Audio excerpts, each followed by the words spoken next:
मी ज्या रिपोर्टनुसार बोललो तो कारवांच्या मॅगझिनने काढलेला रिपोर्ट आहे. त्याच्यामध्ये सिंहगडच्या कॉलेजच्या जवळ लोणावळा पोलिसांनी केलेल्या संयुक्त कारवाईमध्ये 28 टन गोमांस जप्त केला गेला. त्या 28 टन गोमांसची किंमत होती 60 लाख रुपये.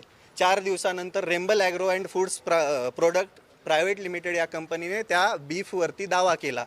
पण वडगाव मावळच्या मॅजिस्ट्रेटच्या लक्षात आली गोष्ट काय की हे कागदपत्र जी जोडली आहेत ती पूर्णतः चुकीची आहे आणि ही म्हशीचं मांस नसून गोमांसच आहे असा संशय आल्यामुळे मॅजिस्ट्रेट साहेबांनी तिथं कागदपत्र मागितली.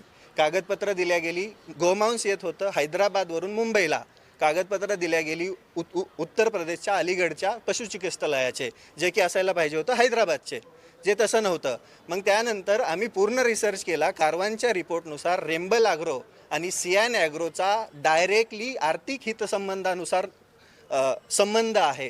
दुसरी गोष्ट, रेम्बल ॲग्रोचे जे CEO आहेत, जे आत्ताचे MD आहेत, मॅनेजिंग डायरेक्टर आहेत, ते याच्या आधी नितीन गडकरी साहेबांच्या सियान कॅपिटलचे मॅनेजिंग डायरेक्टर होते. त्याच कंपनीने रेम्बल ॲग्रोला 2 करोडचं कर्ज दिले. मग मला तुम्ही सांगा याच्यामध्ये हात कोणाचा आहे आणि याच्यावरती कोणावर प्रश्नचिन्ह उपस्थित करायचं.